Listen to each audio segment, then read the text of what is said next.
Bom dia, turma do quinto ano. Hoje nós iremos aprender um conteúdo de história para a terceira avaliação.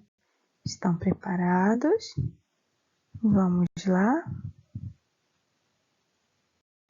Então, bora estudar o que iremos aprender hoje.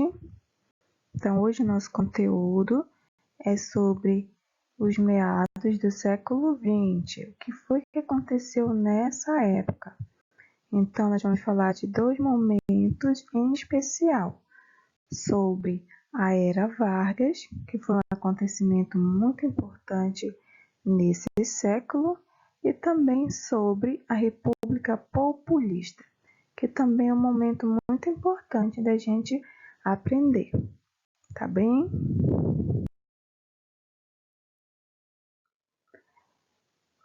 Então, nesse momento, vocês irão assistir um vídeo falando sobre o principal tópico, o primeiro tópico, na verdade, que é a Era Vargas.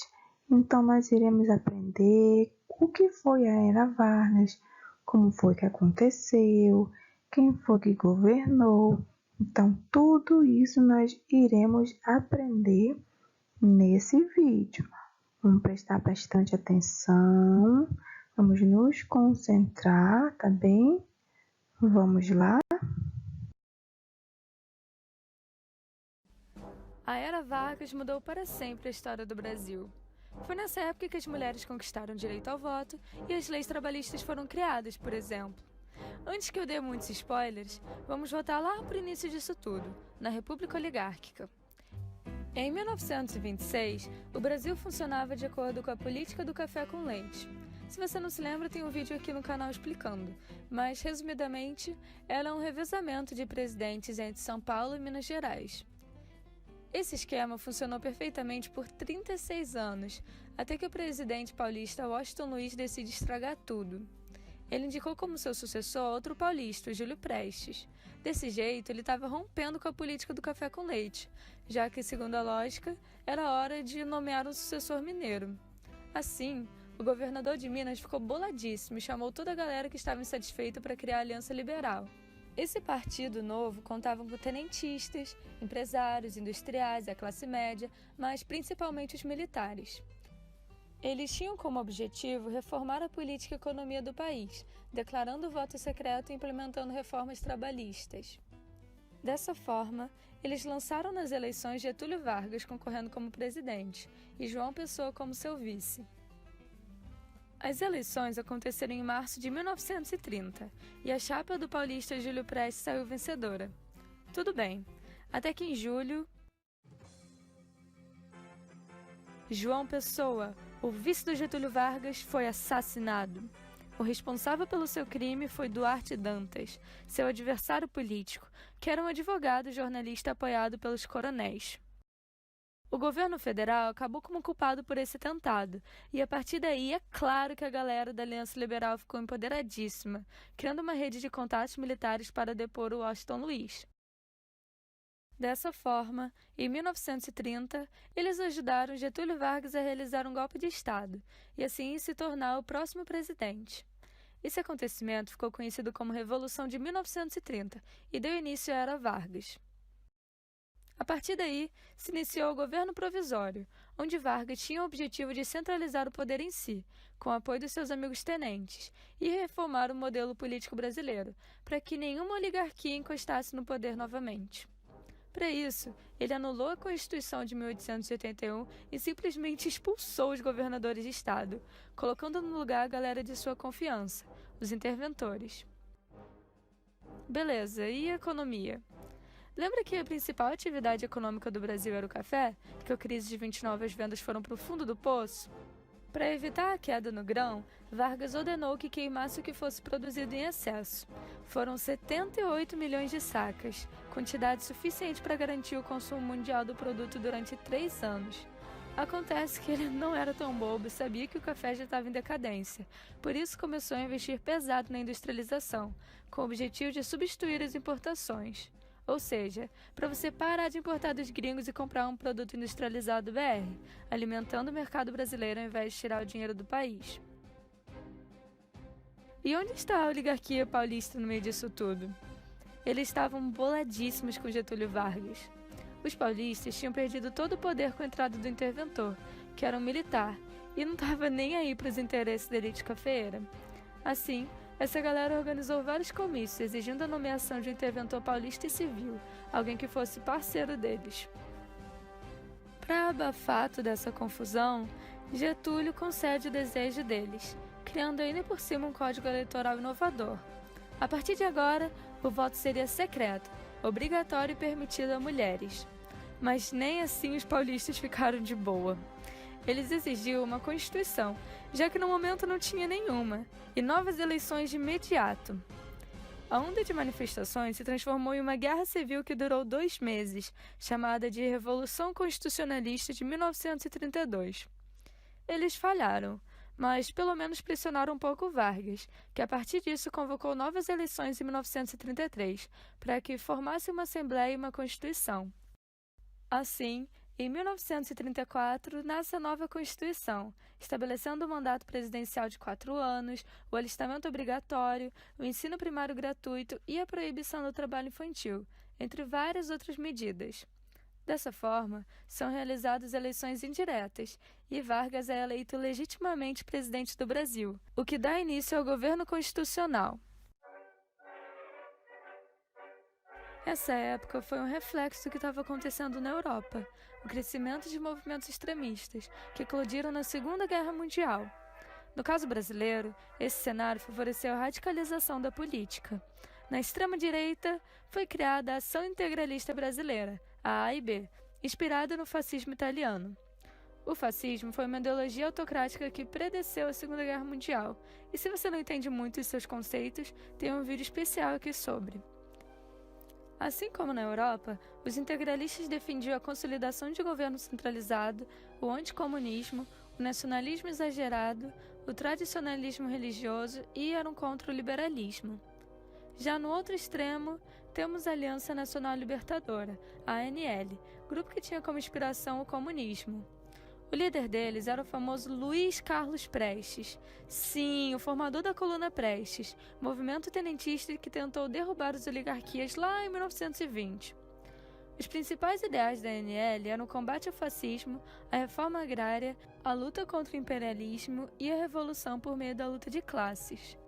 Vale-se ressaltar que ambos partidos usaram da violência para propagar seus ideais e que todos os regimes extremistas na história, seja de direita ou de esquerda, foram responsáveis por milhares de mortes e repressões. Por isso devemos buscar sempre o meio termo, respeitando ideias opostas e desenvolvendo diálogo. Acontece que Vargas era chegado dos integralistas e, ao perceber o crescimento da ANL, se sentiu ameaçado e criou a Lei de Segurança Nacional, meses depois fechando de vez o partido. Depois de ter seu partido fechado, Luiz Carlos Prestes se revoltou e decidiu organizar um golpe de Estado, que ficou conhecido como Intentona Comunista. Foi mais ou menos assim. Alguns comunistas brasileiros iniciaram revoltas dentro de instituições militares no Rio, Natal e Recife, mas pela falta de comunicação e interesse dos outros estados, eles fracassaram miseravelmente. Vargas conteve facilmente esse movimento, reprimiu muitos seus integrantes e ainda usou desse acontecimento para dar outro golpe de Estado. Peraí, como assim? Lembra que a nova Constituição dizia que Vargas teria um mandato de 4 anos, sem poder ser reeleito?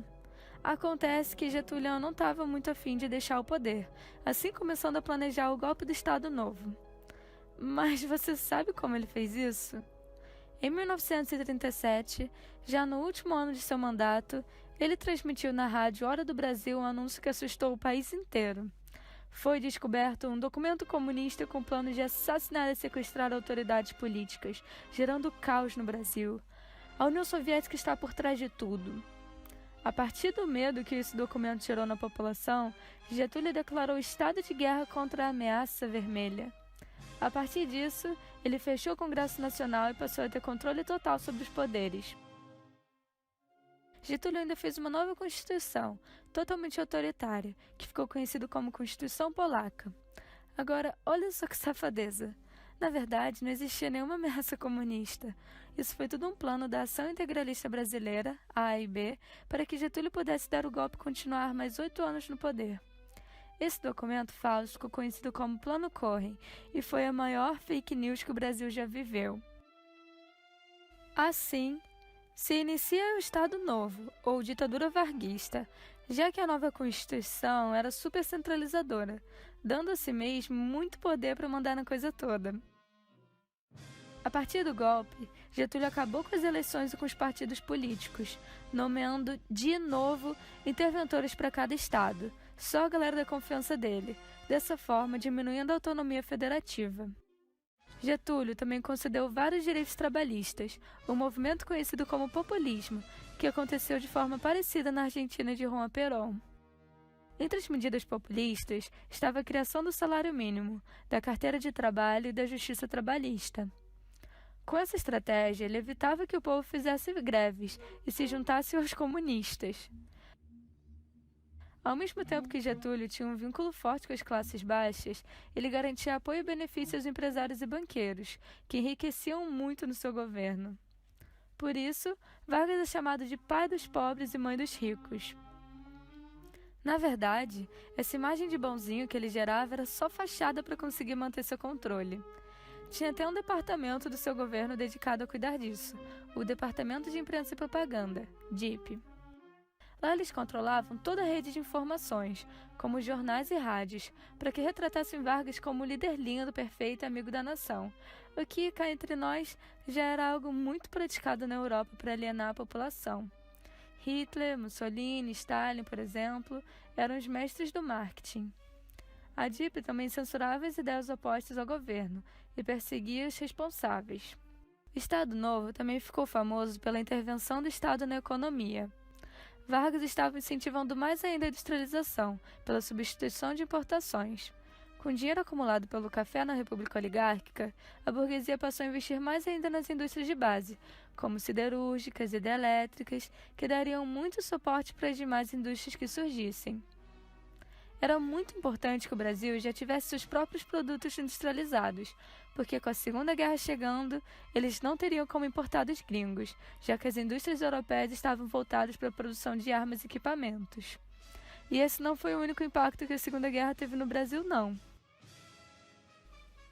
Getúlio mantinha relações comerciais com a Alemanha nazista até o comecinho da guerra, quando teve que se posicionar e se declarou neutro, mesmo tendo aquela quedinha pelo fascismo.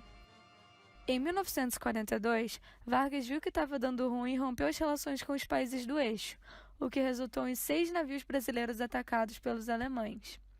Os Estados Unidos nos ofereceu apoio financeiro e ajuda para reequipar as forças armadas, caso a gente fosse lutar na guerra ao lado dos aliados.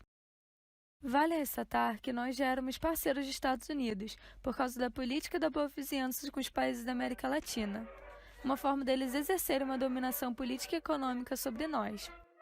Eles faziam várias coisas legais para pagar de nosso amigo, como financiar o parque industrial e fazer filmes e personagens brasileiros valorizando nosso país no exterior. Em troca, nós, BRs, fornecíamos nossa matéria-prima, principalmente a borracha, e garantíamos comprar os produtos americanos. Voltando à Segunda Guerra Mundial, o povo achava que o Brasil não tinha capacidade de ir à guerra, nem que a cobra fumasse, diziam eles. Esse acabou sendo o símbolo da Força Expedicionária Brasileira, que reunia 25 mil soldados de todas as partes do Brasil. Os pracinhas foram muito importantes para a vitória na Batalha de Monte Castelo, onde lutaram pela democracia na Itália, o que era meio contraditório, já que o nosso próprio país vivia uma ditadura. A partir dessa contradição, o Estado Novo foi muito pressionado a acabar. Em uma tentativa de juntar as pontas, Vargas retoma com a democracia por meio de uma emenda constitucional, que permitia a criação dos partidos políticos e as novas eleições em 1945. Mesmo com o anúncio de novas eleições, tinha um pessoal que ainda queria que Vargas continuasse presidente, porque tinham medo de perder seus direitos trabalhistas. Assim, criaram o movimento queremista, com o lema "Queremos Getúlio", mas não adiantou em nada. Em setembro de 1945, Getúlio Vargas foi deposto, o que ele acabou aceitando bem de boa. Assim, se finaliza o Estado Novo e se inicia o governo do general Eurico Gaspar Dutra. Dessa forma, Getúlio pretendeu conservar uma imagem política positiva, passando a ideia de que era a favor da democracia. Essa estratégia e o amplo apoio popular ainda renderam um segundo governo presidencial, dessa vez democrático, em 1951, no qual ele se suicidou. Eu espero que esse vídeo tenha te ajudado para sua prova de amanhã. Se você gostou, compartilhe com seus amigos no grupo da turma, deixe seu like e faça um comentário que eu fico muito feliz. Obrigada e até a próxima!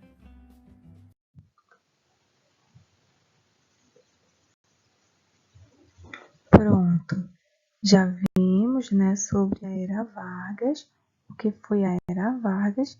Agora iremos falar sobre o nosso segundo tópico, que foi a República Populista. O que foi a República Populista? Foi quando se encerrou o fim do Estado Novo, aquele momento, que o Getúlio Vargas governava. Então, quando terminou esse momento, iniciou a República Populista, ou seja, é quando o Brasil ele veio vivenciar os governos populistas, aqueles que criavam medidas visando ganhar o apoio popular. Então, criavam medidas populares que agradavam à população. Então, aqui nós temos 6 presidentes que governaram nessa época. Nós temos o Eurico Gaspar, que é este senhorzinho aqui. E o que foi que ele fez? Ele criou uma nova Constituição, tá certo? Nós temos o Getúlio Vargas, que agora ele voltou, mas agora ele foi eleito pelo voto popular, tá certo? Que nós já conhecemos, que é este senhor aqui. O que foi que ele fez? Ele criou a Petrobras, que é aquela grande empresa de petróleo, que nós conhecemos. Nós temos também o café, o João Café Filho, que é este senhor aqui. O que foi que ele fez? Ele reduziu os gastos públicos. Nós temos também o Juscelino Kubitschek, mais conhecido como JK. O que foi que ele fez? É esse senhorzinho aqui. Ele criou aquele lema dos 50 anos em 5, que ele queria modernizar o Brasil em o que seria em 50 anos, ele queria modernizar em 5, ou seja, ele queria modernizar em muito pouco tempo. E ele também foi o responsável pela criação de Brasília. Ele mandou construir Brasília para ser a nova capital do Brasil, que antes era no Rio de Janeiro. Então, a capital do Brasil, Brasília, ela foi toda planejada, toda arquitetada para ser a nova capital, tá certo? O próximo nós temos o Jânio Quadros, que é este aqui. Então, o principal objetivo dele era varrer a corrupção, tá certo? E por fim nós temos o João Goulart, que é esse aqui. Ele defendia a reforma agrária, a reforma educacional e a reforma urbana. Então foram esses 6 presidentes que participaram da República Populista. Aquela república, aquele governo que queria criar medidas para agradar a população. Por isso esse nome, República Populista, tá certo?